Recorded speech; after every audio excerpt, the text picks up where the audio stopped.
రజనీకాంత్ వాళ్ళ friend job పీకేయడంతో అందరూ పస్తులు ఉండాల్సొచ్చింది. అప్పుడు ఎవరైతే రజనీకాంత్‌తో ఫస్ట్ ఫిల్మ్ చేశాడో డైరెక్టర్, ఆయన రజనీకాంత్ ఫ్రెండ్ కావడంతో, "రేయ్! నేను మీకు ఎంత కావాలంటే అంత ఖర్చు పెడతాను తిండి కోసం. మీరు తిండి గురించి ఏం బాధపడకండి. ఎంత పడితే అంత తినండి" అని చెప్పాడు వాళ్ళ ఫ్రెండ్. దానికి రజనీకాంత్ వాళ్ళ ఫ్రెండ్‌కి కృతజ్ఞత చెప్పాడు. అండ్ రజనీకాంత్ సినిమా ఛాన్స్‌ల కోసం చూస్తూనే ఉన్నాడు.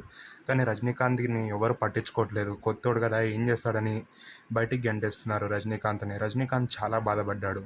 అండ్ వాళ్ళ ఫ్రెండ్ కూడా ఎవరైతే వాళ్ళ బాస్ హోటల్లోకెళ్ళి పీకేసాడో దగ్గరికెళ్ళాడు. వాళ్ళ దగ్గరికెళ్ళి కాళ్ళు పట్టుకొని, "సార్ మీకు దండం పెడతా సార్, మా ఫ్రెండ్స్ పస్తున ఉండలేరు. కొంచెం నాకు జాబ్ ఇయ్యండి సార్. మళ్ళీ ఎప్పుడు ఈ తప్పు చేయనంటే, "సరే నీకు నేను జాబ్ ఇస్తాను. దానికోసం నువ్వు 12 డేస్ బయట నించోవాలన్నారు." వాళ్ళు చెప్పినట్టే 12 డేస్ బయట నించున్నాడు. దాని తర్వాత వాళ్ళు కరిగిపోయి, "సరే నీకు జాబ్ ఇస్తున్నాను గానీ, నీతో పాటు ఒకడు ఉంటాడు కదా! ఏదో గడ్డం మీసం వేసుకొని ఆడిని మాత్రం తీసుకురాకు. ఆడు ఎక్కువ తిండి తింటాడని" చెప్పిర్రు. దాంతో వాళ్ళు బాధపడ్డాడు.